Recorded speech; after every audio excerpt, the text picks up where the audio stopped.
नमस्कार। खबर अलीगढ़ से है, जहां रिश्ते जीपीएस के बिना चल रहे हैं और हर मोड़ पर रीरूटिंग हो रही है। जी हां, चर्चित सास दामाद केस में सास अनीता थाने पहुंची और बोली गलती हो गई, यानी जो फैसला प्यार में लिया गया था वो अब पछतावे में बदल गया है। अनीता का कहना है कि दामाद राहुल के साथ जाना भारी पड़ गया, मारपीट के आरोप, पैसे गहने गायब और अब प्लान ये है कि मेहनत मजदूरी प्लस सुकून वाली जिंदगी चाहिए बिना किसी रिश्ते के ऑफर के। लेकिन ट्विस्ट देखिए, घर वापसी का रास्ता ऐसा बंद है जैसे सोमवार को सरकारी दफ्तर। पहले पति ने दूसरी शादी कर ली, बेटी ने मां मानने से इनकार कर दिया, मतलब घर है पर एड्रेस नहीं। उधर राहुल भी फुल फॉर्म में है, कहता है एक पकड़ो छोड़ो दूसरा पकड़ो, और इतना बोलने के बाद ये भी जोड़ दिया बेटी से शादी होती तो शायद सुखी रहता। मतलब भाई साहब, अब रिश्तों में भी अगर मगर एक्सप्रेस चल रही है। नतीजा साफ है दर्शकों, ये केस अब सास दामाद का नहीं, ये बन चुका है जल्दबाजी में लिया गया फैसला। लाइफ टाइम पछतावा योजना। कानून अपना काम करेगा और हम यही कहेंगे, रिश्ते बनाइए पर अपडेट इंस्टॉल करिए। ताजा खबरों के लिए बने रहे हमारे साथ। में क्या मामला हुआ कि जो आप राहुल है जिसके साथ में गई थी, उसने थाने में एप्लीकेशन क्यों दे दिया आपके खिलाफ? आरोप आप पर ये लगा कि आप जो है अपने बहनोई के संग में आप फरार हो गई हैं और घर से 2 लाख रुपए और जेवर लेके गई हैं। मेरा बहनोई ने ऐसा कोई कर्म ही नहीं किया। बहनोई मेरे साथ नहीं, दिन कहाँ पे रहते हैं वो। और मेरे साथ दिया जो मैं ले गई थी वो तो उसने सब खा पी के एंड कर दिया। अब मेरे पास कुछ नहीं छोड़ा उसने। और ताले में बंद रखता था मुझे, टॉयलेट के लिए भीतर रख देता था तसला, उसी में करती थी टॉयलेट, आके ताला खोलता था, बहुत मारपीट करता था। जो मेरा ले गया है सर, मुझे वही चाहिए, मुझे कुछ नहीं चाहिए। आधा किलो चांदी उसके माँ के पास है, दुल्लो देवी के पास। और जो भी कुछ है मेरा सब बर्बाद कर दिया। जो मुझे चाहिए प्लीज, और मुझे कुछ नहीं चाहिए। आप अपने आदमी के घर भी जाना नहीं चाहती हैं? नहीं, मैं अपनी जिंदगी खुद जीऊंगी। बिहार से आप यहाँ से कैसे पहुँचे? बिहार से आप यहाँ पर कैसे आए, किस तरीके से आए? क्योंकि आरोप आप पर एक फिर दोबारा बड़ा लग रहा है। नहीं, ऐसा कुछ नहीं है, तो मुझे पता नहीं है कैसे कैसे जैसे तैसे मैं आई गई हूँ बस। तो क्या राहुल क्या क्या सामान ले गया था आपके यहाँ से? ये बताइए। देखिए, आपकी आंखों में आंसू हैं, ये चीज हम भी समझ रहे हैं, एक दर्द है, माँ की पीड़ा है जो हम समझ रहे हैं, लेकिन राहुल घर से क्या क्या सामान लेके आया? आधी किलो मेरी चांदी थी जी। आधी किलो तो उसकी माँ के पास रखी थी। जो बाद बाकी जेवरात थे जो सब बेच लिए उसने। और 4.5 लाख रुपए मेरे पास कैश थे, वो भी उसने सब बर्बाद कर दिया। अब मुझे कहीं का भी नहीं छोड़ा। क्या वापस आप अपने बच्चों के पास जाएंगी? क्या लग रहा है कि वापस बच्चों के पास आएंगी, मेहनत मजदूरी करेंगी? और थाने में आने की मुख्य वजह क्या रही आज की? मुख्य वजह रही कि मुझे एक सर ने बोला कि आपका थाने में थाने में ही कोई फैसला हो सकता है, वहाँ आप जाइए, आपकी सुनवाई अवश्य होगी। आप अपनी जिंदगी जी सकते हो बस। क्या आप राहुल के साथ? नहीं जाऊंगी मैं उसके साथ। भाई राहुल ने आपके साथ में गलत किया है? क्या इतना गलत कम किया है? औरतें बेचता है वो, औरतों का धंधा करता है वो। आपको अपने किए पे थोड़ा सा पछतावा है, क्योंकि आपकी बेटी की शादी होने वाली थी, आप उसके साथ चली गई, पछतावा है आपको? किए पे बहुत ज्यादा पछतावा है। बस ये मैं जा रही हूँ कि मैं जी रही हूँ कि मर रही हूँ।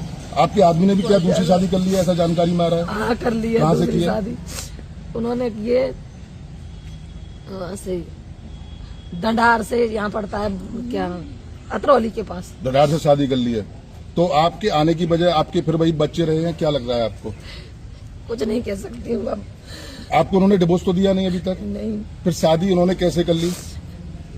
अच्छा, आपने और राहुल ने भी क्या कोई शादी की थी या ऐसी लिव इन में आप लोग रह रहे थे? कैसे जब आप सगी? शादी नहीं की, ऐसे ही रह रहे थे। ऐसे रह रहे थे। कोई उसके साथ मेरा वो नहीं है। काफी अत्याचार किया है उसने? बहुत ज्यादा। तो डंडों से मारता था पर डेली, रोज डेली। बंधक बना के भी रखा है? आप कह रही हैं कि मेरे को कमरे में बंद रखता था? हाँ, कमरे में बंद रखता था मुझे, टॉयलेट पे साहब मैं कमरे में ही करती थी। बच के निकली हैं आप? हाँ, जैसे तैसे एक पड़ोसन है उसने खुलवाया है ताला, जब मैं निकली हूँ वहाँ से। कब निकली आप? मैं शनिवार को निकली थी वहाँ से। शनिवार को? जब रात में 2 बजे मैं अलीगढ़ आई हूँ, जब मैं यहाँ पे आ पाई हूँ आज तक। और मेरे जीजा पे खामा आरोप लगा रहा है। ये तो गरीब आदमी है, अपना मेहनत मजदूरी करता है, गाड़ी चलाता है, गुजरात में। आरोप भी गलत लग रहे हैं आपको? फिर दोबारा लगाने दो, उसका भी मेरा भी परवाना है। कुछ कार्रवाई करवाना चाहेंगे आप ऐसे लोगों के खिलाफ, जब आप बता रही हैं कि राहुल लड़कियों का धंधा करता है, बहला के ले गया? उसके साथ मैं कार्रवाई करूंगी। किस तरह की कार्रवाई करेंगे आप? करूंगी कि जिसको ले जाता है, कितनी लड़कियों की जिंदगी बर्बाद कर दी। उसकी ताई थी, उसने अपनी ताई के साथ भी ये गलत काम किया है। पछतावा आपको काफी हो रहा है? बहुत ज्यादा। मांग करती हैं उसके खिलाफ जेल जाना चाहिए, ऐसे लोगों के खिलाफ क्या होना हाँ, चाहिए? क्या जेल जाना चाहिए, उसे सजा होनी चाहिए, बस ये चाहती हूँ। बच्चों से आपकी अब कोई बात होती है? नहीं। मौसी के थ्रू, आपकी बहन के थ्रू कोई जानकारी? क्योंकि आपके पति ने दूसरी शादी कर ली है जिसके साथ आप ब्याह कराई थी, कुछ बच्चों से कुछ ऐसी कोई बात आपके छोटे छोटे बच्चे आपकी बहन के पास रह रहे हैं, ऐसा कुछ सुनने में आ रहा है? नहीं, कुछ नहीं। वो घर जाके देख लीजिए, गरीब पे होंगे वो बच्चे, किसी के पास नहीं है। अच्छा राहुल, ये बताइए वजह क्या है आपकी अलग हटने की? बच्चे यही है, मुझे ये नहीं दिख रहा, मेरा यहाँ से सब कुछ, पूरा शरीर मेरा काम नहीं दे रहा, उसके सिवा मैं सब कुछ भूल चुका हूँ। जानो क्या क्या तंत्र विद्या जन क्या क्या करती थी, देख लो ना सर। बाकायदा यहाँ पे भी बांधती है, बाकायदा यहाँ अरे बाजू बंद पे भी बांधती है, यहाँ बॉडी पे भी। पता नहीं उसने क्या वशीकरण करती है, क्या नहीं है। कितने लोगों का घर आगे अभी बर्बाद करेगी यदि अभी तक प्रशासन ने सुनाई नहीं ली उसके बारे में। तो जी वो पूरी बेकार है, फ्रॉड। क्या क्या लेके गए? मेरे घर से तो वहां से जहाँ हम रह रहे थे, घर से तो कोई संपर्क ही नहीं है, ना किसी चीज से कोई रिश्तेदार, कोई मतलब नहीं। हमें सब लोगों ने त्याग दिया। 2 लाख रुपए हैं, 2 अंगूठी हैं, मंगलसूत्र है, एक फोन मैंने नया दिलवाया उसको। तो वो सब लेके फरार हैं? सब लेके जीजा के साथ सब फरार है इनका। और बाकी यही है, आप लोग पूछ रहे थे कि उसको रखना उकना, मरना मंजूर है। मैं जीतू सिंह नहीं हूँ, उसको नहीं रखूंगा। क्या नाम है आपका? जी सर, मेरा नाम राहुल कुमार है। अच्छा राहुल, ये बताइए आप कि 10 महीने पहले एक मामला उठा था कि आप अपने सास को लेके भागे जी। उसके बाद में अब क्या नया मोड़ आया इस कहानी में?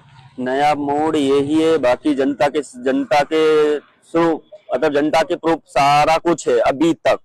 10 महीने की कहानी अभी तक है, सब कुछ सबको पता है कि ये औरत कैसी है, क्या है, क्या नहीं है।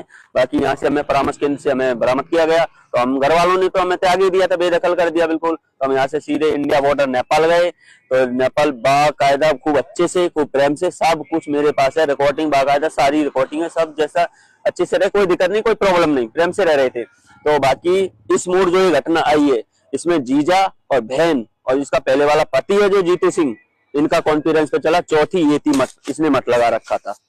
तो अब इनका षड्यंत्र, इसकी बहन ने 2 दिन पहले ही मुझे बोला कि इसको जहर देके चलिए बच्चों की तरफ।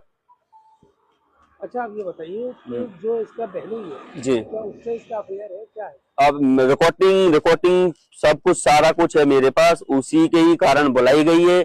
और जो भी कुछ है सब मेरा उसी के ही पास है। और वो गाड़ी चलाता है, वो कभी गुजरात, महाराष्ट्र, सूरत, कहाँ गाड़ी वाला कहीं ड्राइवर कहीं जा सकता है, बाकी फोन द्वारा उसको बुलाया गया है। अभी कहाँ रह रही है, किसके साथ रह रही है? अभी वो जीजा के थ्रू हैं वो जीजा बहन और वो जीतू सिंह, इनका ही कहने का मतलब कांटेक्ट है, पूरा घालमेल।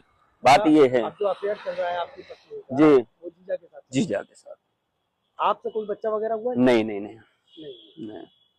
अच्छा एक चीज और बताइए कि अब वो आपकी पत्नी है जी, ठीक है, पहले आपकी सास थी जी, क्या अब आप अपनी पत्नी को रखना चाहेंगे? बिल्कुल कदाप भी नहीं। मैं जीतू सिंह नहीं हूँ, बार बार बोल रहा हूँ। मैं मरना मंजूर है, फिर उसको रखना मंजूर नहीं है मुझे। कदम तो मुझसे बहुत इतना बड़ा हो गया कि 1 जन्म क्या, भगवान मुझे 7 जन्म भी माफ ना करे। फिर ऐसी औरतों का इतनी फ्रॉड है वो, कहने का जन कितने लोगों का घर बर्बाद जन करके आई है और अब आगे के लिए करेगी। अब बाकी 2 तो सब सामने आ गए, जनता के सामने क्लियर। अच्छा अभी आप कहाँ पे आए? मैं अलीगढ़ आया हूँ SSP की तरफ। क्या मांग रखी है आपने? मैंने यही मांग रखी है, जो सर जनता को और जो आपको प्रशासन को जो उचित दिखे, बाकी सारा कुछ सामने है, कैसे क्या है, किस मोड़ पे कैसे, सब कुछ सामने, वो उचित मेरे साथ न्याय कर दीजिए। अगर प्रशासन नहीं सुनता है, क्योंकि आप दोनों बालिग हैं, जी ठीक है, तब आप क्या करेंगे? मैं इसके लिए फिर आगे कोई सोचूंगा, क्या सोचता हूँ।